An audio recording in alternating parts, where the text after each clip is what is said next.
Lawler, Law Dogs Performance and Training. Just wanted to talk about, I'm going to break this up into several videos, but I want to talk about how to start to get into a squatting position and then being able to build from the bottom of a squat, right? Nobody ever has trouble building from the top. As a matter of fact, most people, when we watch them squat, like you'll see people post videos all the time, they'll squat something like this to where like their hamstrings kind of parallel to the ground, and that's not a full squat. Matter of fact, it's not even a full squat, even by IPL standards, unless your hip crease is at least in line with your knee.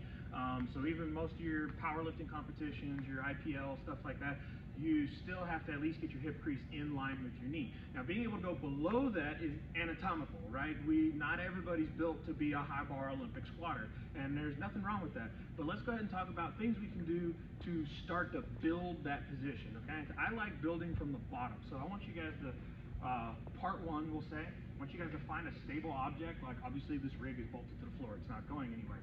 I want you just to hold on to this and find your normal hip width / shoulder width, somewhere between there.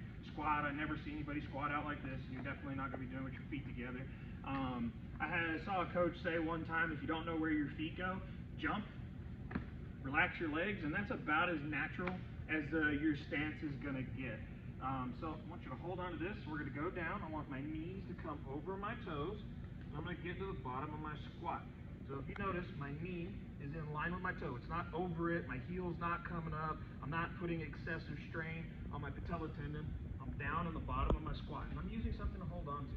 Now, for a warm-up, like if you're doing this as a warm-up, you can alternate, kind of rock back and forth, get a little bit of gliding in on your ankles to help warm them up. But ultimately, I kind of want you in a position like this, back nice and straight, tank close to the ground, knees over toes, and then you can kind of practice standing up out of this. Now, obviously, I'm doing that without hands. You guys are more than welcome to, if you're not comfortable with this, lower yourself down, lower yourself back up. Remember to drive your whole foot through the floor. So when we're talking about this, we're talking about our tripod, our heel, big toe knuckle, pinky toe knuckle, and about dead center of that is where you should feel most of the weight at. Something I started doing a few years ago that's really seemed to help me with squats and deadlifts is I actually like grab the floor with my toes, and it creates a stronger pinpoint in the middle of my foot. Again, we're lowering ourselves down. We're coming right back up out of the hole. You can use this all you want to. Thanks, guys.